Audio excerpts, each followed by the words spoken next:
Assalamualaikum warahmatullahi wabarakatuh. Selamat datang kembali di channel Keramat Horor. Kali ini saya akan membagikan sebuah kisah. Kisah ini dialami oleh salah seorang teman saya. Waktu itu dia pernah kencing sembarangan di suatu tempat. Namun siapa sangka karena perbuatannya ini dia harus mengalami hal yang menakutkan. Bagaimana kisahnya? Simak terus videonya sampai selesai dan jangan lupa, sebelum mulai ke ceritanya, alangkah baiknya kalian santaikan dulu saja diri kalian. Kalau yang mau ngopi, siapkan kopinya dulu. Kalau yang mau makan, siapkan makanannya dulu. Dan kalau yang mendengarkan saat hendak tertidur, jangan lupa baca doa. Semoga kalian bermimpi indah. Dan yang kalau mendengarkan saat bekerja, alangkah baiknya kalian tunggu waktu santai kalian. Kalau tetap ingin mendengarkan, silakan saja. Yang penting kalian fokus dengan pekerjaan kalian, supaya kalian tidak dimarahi oleh atasan kalian. Kalau sudah, kita mulai ke ceritanya.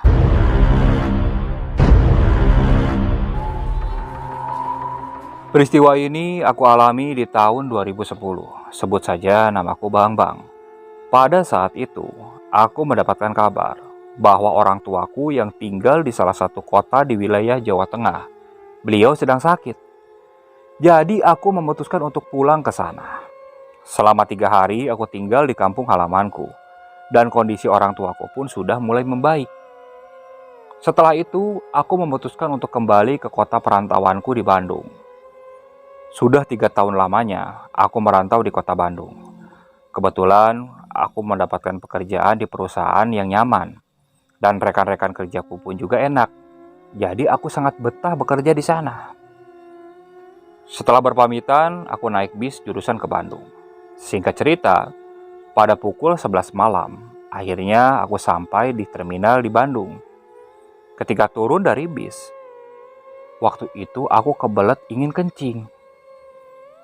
Bukannya pergi ke WC umum, aku malah mencari tempat yang gelap. Aku kencing di situ.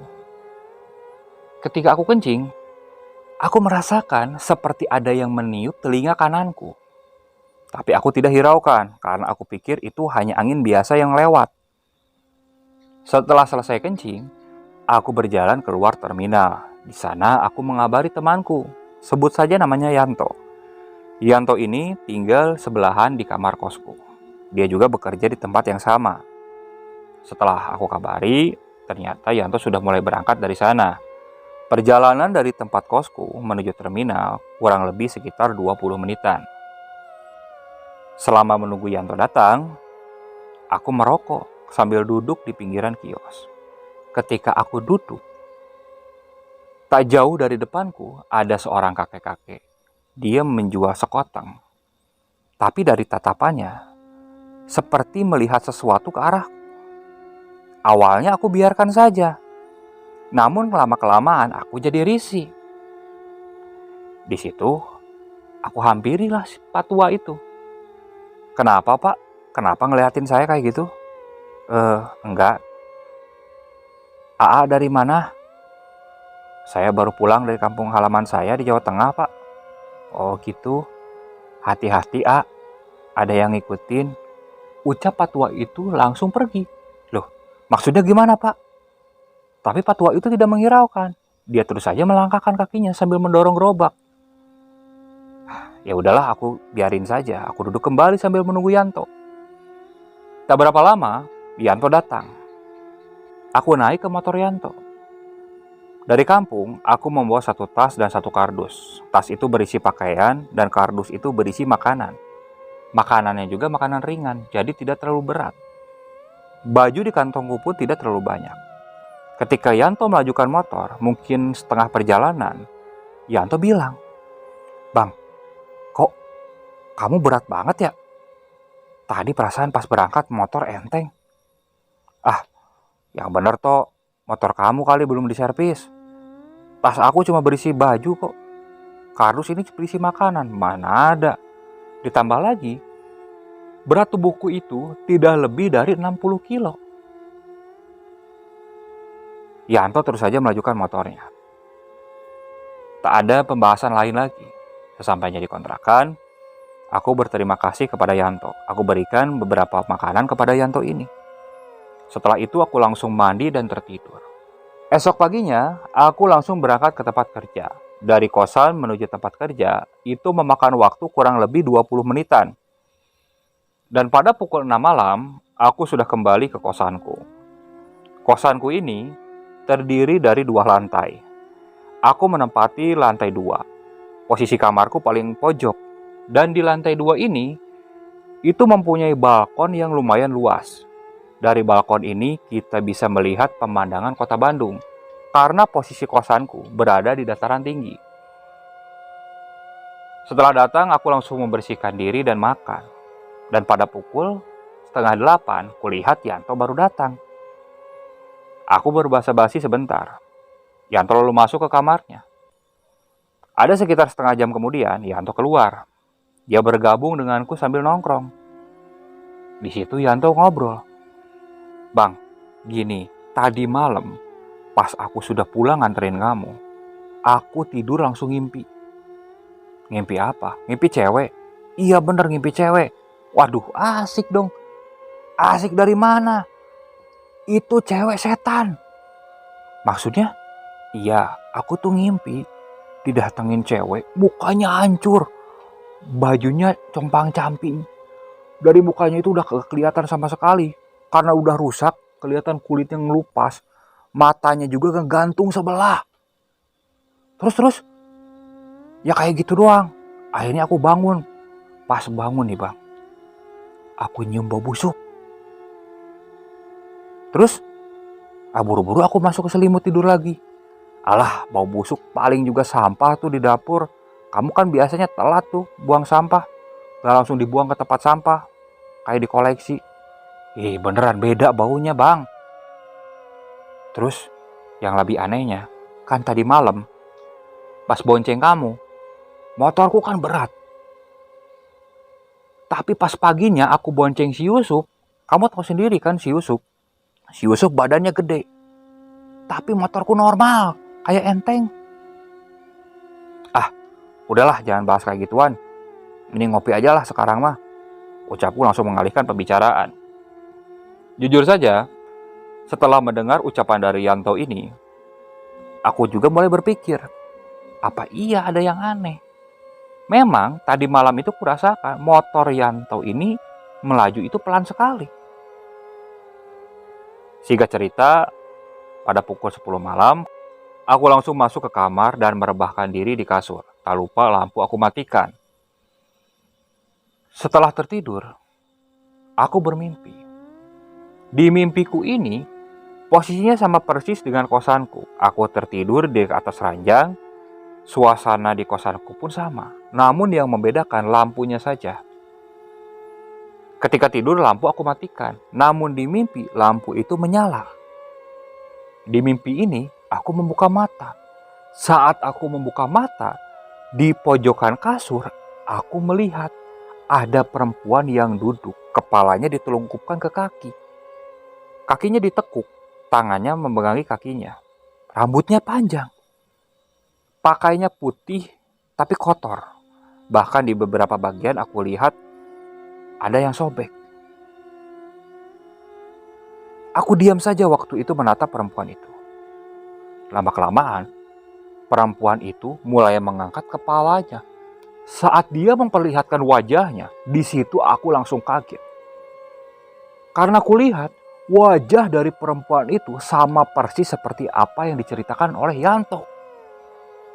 Karena kaget, aku langsung membuka mataku dan bangun. Dan saat aku membuka mataku, di situ aku langsung terkejut. Karena perempuan yang ada di dalam mimpiku ini, dia sudah berada di pojokan kasur. Aku langsung mengucek-ngucek mataku, memastikan sosok itu benar.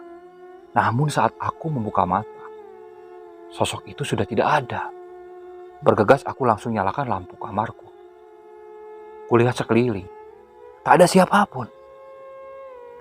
Kulihat jam menunjukkan pukul 2 malam. Aku menarik napas panjang. Mungkin gara-gara cerita dari Yanto tadi, membuatku berhalusinasi seperti ini. Aku kembali mematikan lampu dan menutup tubuhku dengan selimut. Saat aku menutup tubuhku dengan selimut, di situ aku mencium ada bau amis yang cukup menyengat. Aku diam sambil berpikir, apakah ada sampah yang belum aku buang? Atau ada hewan yang mati? Lama-kelamaan, bau amis menyengat itu mulai mengganggu. Aku nyalakan lampu kamarku. Aku mulai mencari ke sekeliling. Khawatirnya memang ada hewan yang mati. Tapi aku tak menemukan ada bangkai hewan di sana. Bahkan sampah pun sudah aku buang. Jadi dari mana sumber bau ini? Lama-kelamaan, aku mulai merinding. Bergegas, aku langsung merebahkan diri di kasur dan kututup tubuhku dengan selimut. Lampu tidak aku matikan. Namun lama-kelamaan, aku bisa tidur juga. Pagi harinya, aku berangkat kerja bareng Yanto. Karena waktu itu aku malas untuk pakai motor. Singkat cerita, setelah pukul 6 malam, aku pulang bareng Yanto. Di perjalanan, Yanto nyeletuk. Bang, tadi malam aku kayak dengar suara perempuan nangis di kamar kamu. Kamu lagi teleponan? Enggak, Tok. Enggak teleponan. Apa kamu bawa cewek? Mana ada aku bawa cewek? Logika aja, Tok. Kalau bawa cewek, itu penjaga bawah pasti ngomel-ngomel. Lagian kamu tahu sendiri, pas masuk aku langsung tidur. Tapi semalam aku dengar ada suara perempuan loh di kamar kamu. Iya, Tok. Tadi malam aku mimpi loh. Sama persis kayak mimpi kamu. Tuh kan, pasti ada yang gak beres nih, Bang. Jangan-jangan kamu dari kampung bawa setan. Suwe kamu ah. Ini pasti gara-gara kamu nyeritain setan nih. Jadi kepikiran kan. Udahlah, jangan bahas kayak gitu. Males, malah nanti malam takutnya jadi halusinasi lagi. Ucapku coba menepis kejadian tersebut. Singkat cerita, setelah sampai di kosan, aku langsung membersihkan diri. Setelah membersihkan diri ini, aku langsung nongkrong di balkon. Tak berapa lama Yanto datang menghampiriku. Setelah itu, aku dan Yanto berbincang-bincang sambil ngopi. Hingga tak terasa, waktu sudah menunjukkan pukul 10 malam. Aku dan Yanto memutuskan untuk istirahat. Aku mulai masuk kamar, lampu aku matikan. Setelah itu aku merebahkan diri di kasur. Namun berbeda dengan malam-malam sebelumnya. Kali ini, ketika masuk, mendadak mataku sukar untuk aku pejamkan.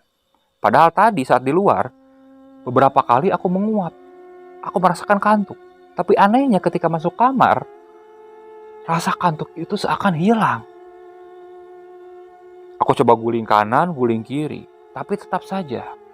Hingga akhirnya aku tidur menghadap tembok. Dan saat aku menghadap tembok, aku mendengar suara.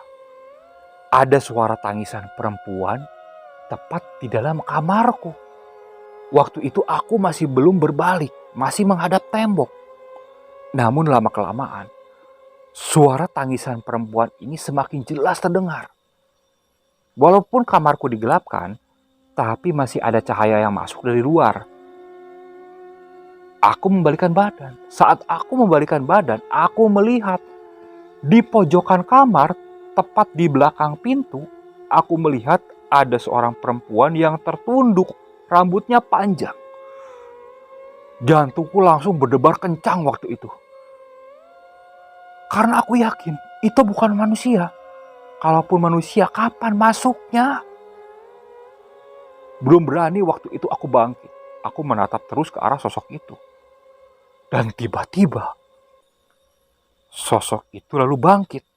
Aku belum bisa melihat wajahnya secara jelas. Karena posisinya masih gelap. Namun, saat dia berjalan mendekat ke arahku, cahaya dari luar ruangan yang masuk lewat ventilasi menyinari wajahnya. Dan disitulah aku lihat wajah perempuan itu sangat menyeramkan. Kulit wajahnya itu seakan terkelupas, hancur. Matanya itu menggantung satu. Bajunya terlihat compang-camping dan bau busuk tercium dari sosok tersebut.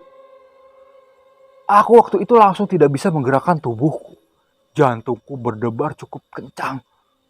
Sosok itu terus saja mendekat. Hingga akhirnya dia berdiri di pinggir kasurku. Tak ada yang bisa aku perbuat waktu itu. Ingin rasanya aku berteriak. Tapi suaraku tertahan. Tangan, kaki semuanya seperti terpaku di kasurku. Aku tidak bisa menggerakkan sama sekali.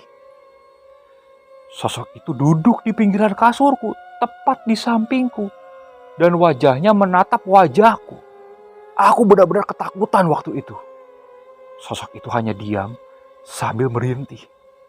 Sedangkan aku dipaksa untuk menatap sosok itu. Untuk menutup mataku pun, aku tidak bisa.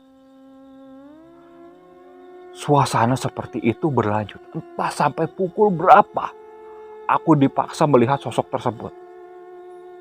Hingga akhirnya, lama-kelamaan, sosok itu hilang. Dan aku langsung tergeletak di kasur. Badanku terasa lemas, kepalaku pusing. Pandanganku pun langsung berkunang-kunang. Di situ, dengan sisa tenagaku, aku meraih ponsel dan mengirimkan pesan kepada Yanto. Tolong. Isi pesanku seperti itu. Setelah itu aku telepon Yanto supaya dia membaca pesanku. Dan tak berapa lama, Yanto mengangkat teleponnya sambil mengantuk kan. Ada apa bang? Malah ganggu malam-malam. Aku tidak ngomong kepada Yanto. Aku langsung matikan teleponku, berharap Yanto membaca pesan dariku. Dan tak berapa lama, Yanto menggedor pintu kosanku. Bang, kamu kenapa bang? Bang. Dengan sisa tenagaku, aku merangkak menuju pintu. Waktu itu, kakiku sangat lemas. Untuk berdiri pun aku tidak kuat. Dengan susah payah, akhirnya aku membuka kunci dari pintu tersebut. Yanto yang melihat kondisiku seperti itu langsung kaget. Dia langsung menyalakan lampu. Kata Yanto, wajahku sangat pucat. Bahkan ketika Yanto memegang tanganku sangat dingin.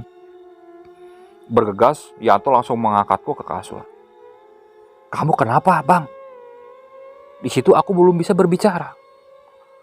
Karena khawatir, Yanto langsung berlari ke bawah menemui Pak Sarip yang menjadi penjaga kosan ini. Tak berapa lama Pak Sarip dan Yanto datang. Setelah itu aku diberi air minum. Lama-kelamaan aku mulai tenang kan. Nah setelah tenang, aku mulai menceritakan apa yang aku alami. Yanto yang mendengar ceritaku cukup kaget. Namun Pak Sarip hanya menatap tajam ke arahku. Kamu sebelumnya habis dari mana? Ucap Pak Sarip. Dari kampung pak.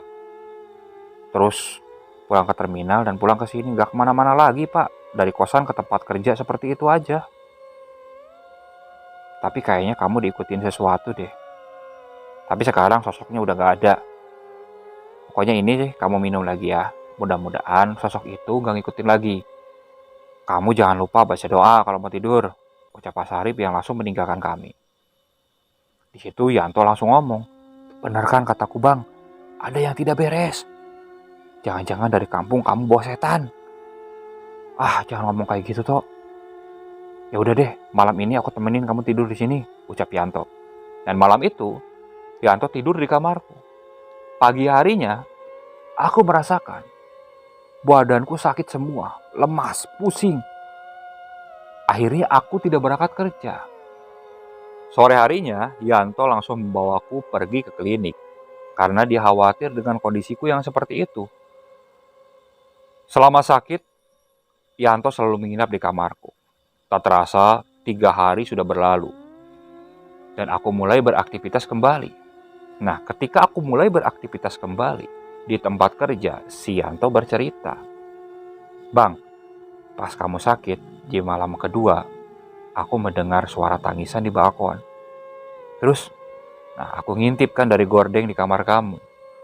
Aku melihat sekelebat, ada perempuan yang lewat. Tapi dia lewat itu tidak di balkon, dari balkon ke arah luar balkon.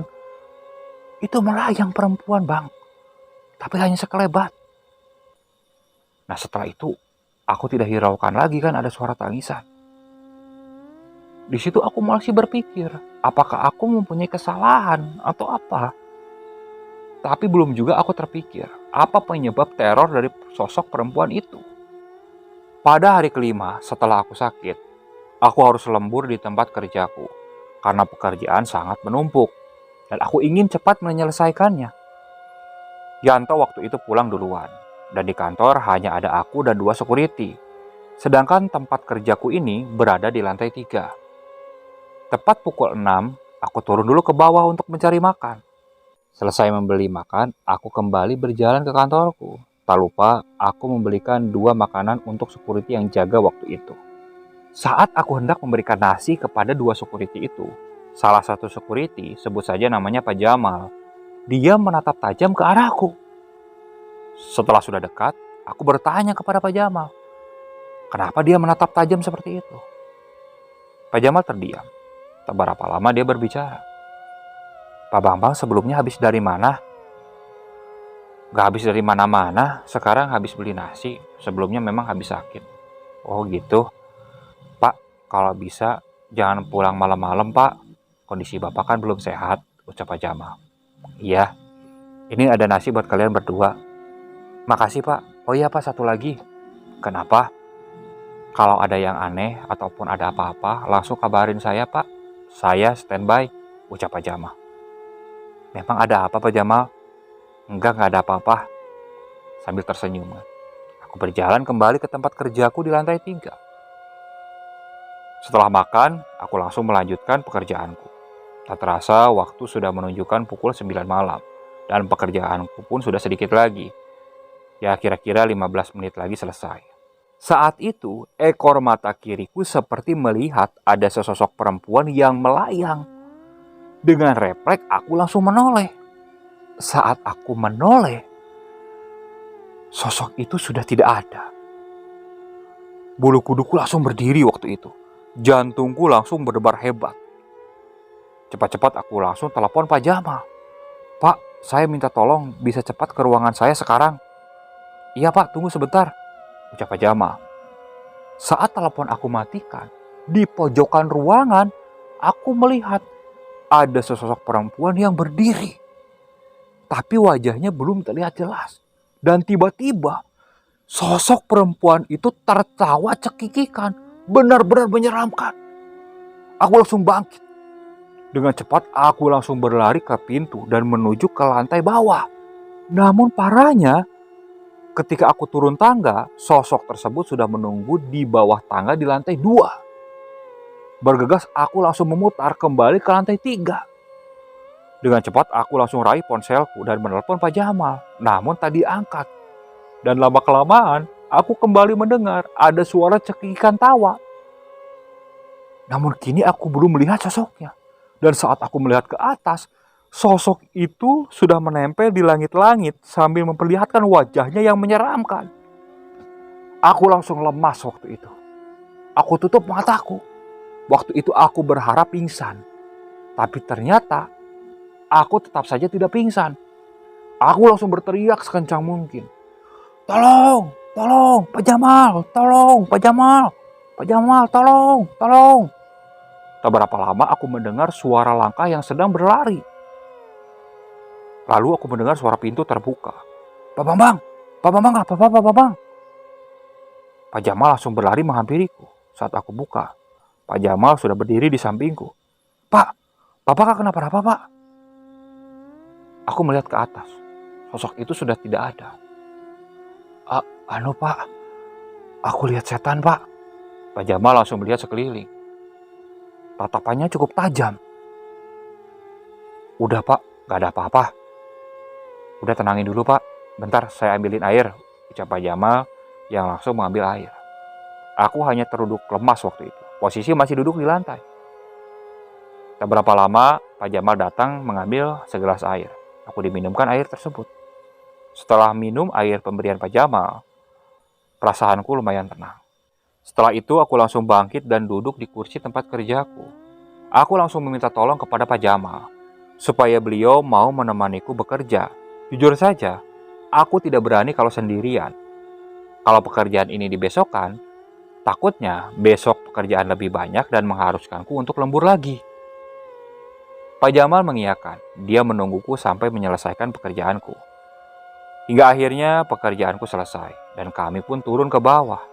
Dan saat di pos satpam, Pak Jamal bertanya, Pak Bambang, ini sebelumnya maaf ya, Pak Bambang pernah punya salah nggak? Salah gimana ya Pak? Ya coba ingat-ingat sama Pak Bambang. Kayaknya enggak deh Pak. Saya waktu itu kan pulang ke kampung, dari kampung ke kosan. Nah, pas di kosan, saya dan Dianto ini pernah mengalami hal seram, Pak. Aku pun menceritakan apa yang aku alami sampai aku sakit. Pak Jamal menarik napas panjang sambil menatap ke arahku. Ini maaf ya, Pak Bambang. Kayaknya Pak Bambang diikutin oleh sesuatu deh. Sosok ini kayaknya marah sama Pak Bambang. Parah kenapa ya? Maaf ya Pak Bambang. Pak Bambang pernah kencing sembarangan nggak? Di situ aku langsung teringat kejadian di terminal. Saya baru ingat Pak Jamal saat pulang dari Jawa Tengah di terminal karena kebelet saya kencing sembarangan. Nah, mungkin itu masalahnya. Jadi, Bapak itu kayaknya ngencingin tempat diamnya sosok tersebut. Jadi sosok itu marah dan terus ngikutin Bapak. Waduh, terus gimana solusinya Pak Jamal? Tenang Pak, Bapak sekarang ngebelakangin saya. Aku waktu itu langsung membelakangi Pak Jamal. Pak Jamal seperti mengusap tangannya dari pinggang ke kepalaku 3 kali. Sudah Pak, tapi tunggu sebentar ya. Pak Jamal langsung masuk ke dalam pos satpam. Kulihat dia seperti mengisi botol air mineral kosong dengan air yang ada di sana. Setelah itu dia langsung membacakan doa kepada air tersebut. Pak, ini di bawah ya Pak. Buat apa ini Pak Jamal? Nanti sampainya di kosan, air tersebut dipakai mandi. Kalau nggak dipakai mandi juga, dielapin aja ke tubuh Bapak. Ya, jangan enggak ya Pak. Makasih ya Pak Jamal.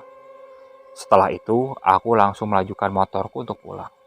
Singkat cerita, sesampainya di kosan, aku naik ke kamarku. Kulihat kamar Rianto juga sudah tertutup. Mungkin dia sudah tertidur. Aku masuk ke kamarku. Setelah itu, aku langsung membersihkan diri. Karena suasana dingin, air pemberian dari Pak Jamal ini tidak aku gunakan mandi. Aku elapkan saja ke seluruh tubuhku. Setelah itu, aku langsung beristirahat. Esok paginya, ketika aku bangun, badanku ini terasa enakan. Pikiranku juga sangat tenang. Aku seperti melupakan teror yang aku alami tadi malam. Setelah itu aku langsung mandi dan berangkat ke tempat kerja. Sesampainya di tempat kerja, kebetulan Pak Jamal masih belum pulang. Aku langsung menghampiri Pak Jamal. Aku berterima kasih kepada Pak Jamal. Aku berikan uang rokok kepada beliau. Dan setelah itu, alhamdulillahnya, aku tidak pernah mengalami teror seperti itu lagi. Teror itu seakan hilang dengan seketika. Oke, sekian untuk cerita kali ini. Saya mohon maaf apabila masih banyak kekurangan dalam pembawaan ceritanya. Kritik dan sarannya silakan kalian bisa cantumkan di kolom komentar. Tak lupa, saya juga ucapkan banyak terima kasih kepada para penonton yang masih terus setia mengikuti cerita dari channel Keramat Horor ini. Semoga kalian selalu diberikan kesehatan, dilancarkan rezekinya, dan dijauhkan dari segala musibah. Dan bagi para penonton yang masih belum subscribe, alangkah baiknya kalian klik tombol subscribe-nya supaya kami bisa terus bersemangat untuk membawakan cerita-cerita lainnya. Tetap ikuti cerita yang dibawakan oleh channel Keramat Horor ini. Assalamualaikum warahmatullahi wabarakatuh.